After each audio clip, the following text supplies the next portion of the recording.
Good morning. We've been looking at Daniel in our Sunday services. Not so much with the kids. We kind of did Daniel. We've moved on a little bit. But can anyone remember where Daniel lived? Joss, can you remember where Daniel lived? Begins with B. Ba. Maybe, yeah. Not Bath, yeah? Babylon, correct. 10 points. Well done. Daniel lived in Babylon, and Daniel had a special habit. On the screen is a clue. Can anyone remember what Daniel's special habit was? 3 times every day. He prayed 3 times every day. Some of us have got good habits. Some of us have got bad habits, haven't we? Daniel had a good habit. He loved praying 3 times every day. I appreciate Daniel's got a kind of golden thing on his head. But for this story, for thinking about Daniel, I'm going to be Daniel like this, okay? This is Joss's fez. Lovely, isn't it? So Daniel has got a good habit. He loves praying 3 times every day. But the trouble was that the people... Oh, and Daniel worked for the king, didn't he? There he is. Daniel working for the king, sat behind him. And Daniel was really important, and the king loved Daniel. So the king made Daniel very important. He was able to make lots of decisions for the kingdom. But the trouble is that the people who also worked for the king got super jealous of Daniel. They were super jealous. So they decided to get Daniel into trouble with the king. So they thought, how can we get him in trouble with the king? If we make the king make a rule that it's illegal to pray to anyone but the king, then they should be thrown to the lions. If we make it so that you can only pray to the king, you'll be thrown to the lions. They knew that Daniel liked to pray to God, not to the king, so they made a new law. So what did they do? Well, they spied on Daniel, who was praying, and they got their binoculars out, looking for Daniel, and there he is praying 3 times a day. Daniel kept on praying. Goodness, what are they going to do? Off they run to the king. King, we get some of this in our house, we saw Daniel praying. Not about praying, but about other stuff. We saw Daniel praying. What are you going to do? You've just made a law that makes it illegal for anyone to pray except to you. What's the king going to do? He spends all day looking for a way to change the law, to get around it, checking his notes, checking the pages, checking his files. Goodness me, he realizes he's stuck because he loves Daniel. He's made him super important.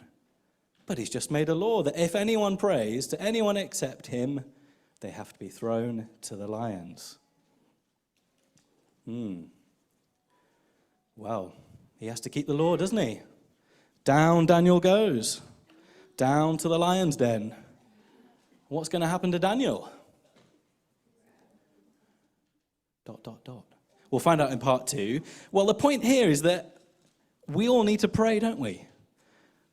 We need to pray. We need to pray when it's hard, pray when it's not illegal yet in this country, but we need to keep praying, don't we? There are brothers and sisters in churches who are meeting this morning, or in their morning, for whom it's dangerous to pray. I was in a prayer meeting on Wednesday, and someone was praying on Zoom, on their phone, whilst walking through a supermarket, a shopping centre, wasn't it? Yeah. And they said, I'm getting a few funny looks here. But he'd zoomed in on his phone and was just praying out loud, praying with us, joining in praying. Just getting a few funny looks. We need to keep praying. We need to pray some prayers.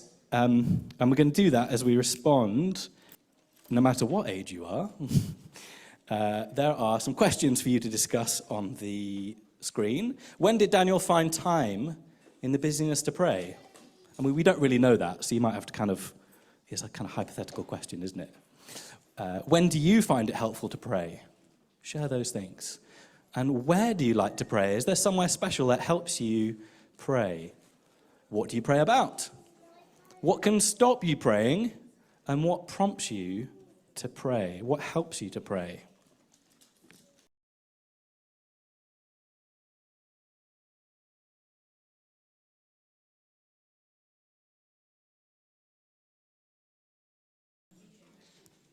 As we go back to Daniel, Daniel was potentially about to be kind of gobbled up like a piece of birthday cake at my party. As I've alluded to before, my penchant for cake.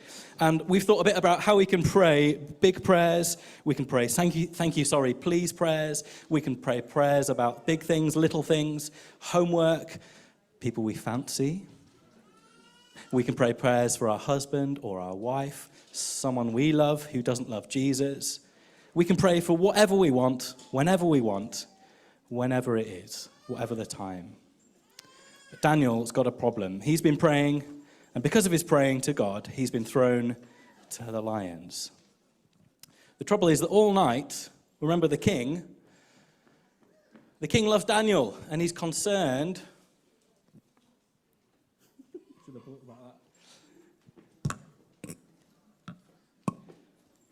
All night, the king can't sleep because he loves Daniel, but he's made this law and he has to keep it. So in the morning, he rushes down to the lion's den. What will have become of Daniel? Will it be Daniel meat? Lion meat? What will have happened? Has your God saved you from the lions? The king shouts. What does Daniel say? He says, I'm okay. Yeah, I'm okay. God sent an angel to shut the mouth of the lions. Wow. Amazing. Daniel is lifted, maybe on a rope like that, I don't know, hoisted on a rope out of danger, out of the harm of the lions. Daniel is safe because he trusted God. Daniel is saved because he trusted that God could save him. King Darius is, as you can imagine, pretty amazed that Daniel's alive. And he writes to everyone in the whole kingdom, in the whole world, that Daniel's God is the living God. Daniel's God is alive. That Daniel's God is the one who can save. That Daniel's God is the real king. Daniel's God is the God of everyone, of everywhere, and forever. That it's God who saves. Now, there were some little, what I like to call Jesus moments as we've been stepping through Daniel, especially in Daniel chapter 6, which is this story. I don't know if you spotted them. There are some Jesus moments. Remember Daniel, who had been made very important in the kingdom? Well, Daniel had some enemies who wanted to get rid of him, so they got him into trouble. Just think about Jesus. Jesus had some enemies who wanted to get rid of him, who wanted to get him into trouble. They didn't like what he was doing. That's number one. Number two, Daniel had done nothing wrong, hadn't he?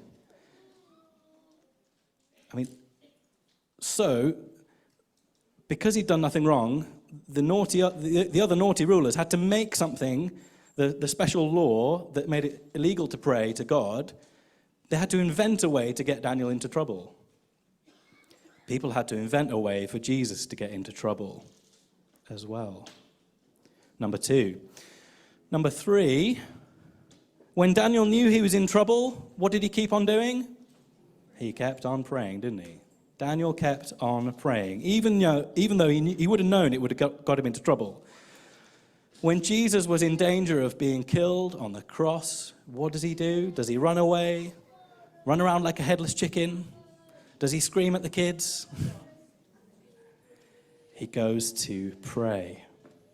Jesus goes to pray, even when he knew he was going to be in trouble. That's number three. Number four. Daniel was as good as dead in the lion's den, wasn't he? He was as good as dead. That's where his life was heading, to the end. Do you remember what was put over the mouth of the lion's den? A big stone. What was placed over the end of Jesus' life? Put in the tomb, a big stone was placed over the end of Jesus' life, wasn't it? But God brought Daniel safely from harm. here's where the biggest difference comes. Jesus did actually die on the cross. Daniel didn't die, but was as good as dead. Jesus did die on the cross, the stone placed over the tomb. But in a way, God did something even more amazing with Jesus and brought him back from death itself. Number 4. There are some Jesus moments. Well, what's the point? Well, Daniel trusted that God could save him. And that's why he kept on praying. That's why we keep on praying. That God saved Daniel from death. I'm going to go back. There we go. God didn't save Jesus from death on the cross, but in a way, yeah, he went one better, and he defeated death by coming back to life. Jesus died for you and for me. Jesus died so we can keep on praying for those big things, for those little things. Jesus died to save us from all that separates us from each other, from all that separates us from God, to give us a new start, a fresh start each and every day. When we believe and trust that Jesus died for us, that he loves us enough to die for us, to take our place, that Jesus is the real king, just like Darius wanted the whole world to know, that Jesus is the real king of our lives. When we want that when we want that in our hearts, there's a new life for us in Jesus, a forgiven life, a life in God's kingdom, in the here and now and forever. And that Hebrews verse tells us to throw off that which entangles us. That's the opposite of standing still, of being wrapped around our ankles or being wrapped around each other's lives. And as we do the opposite of that, as we run to Jesus, as we fix our eyes on Jesus, we are saved. The only one who can save us. Amen.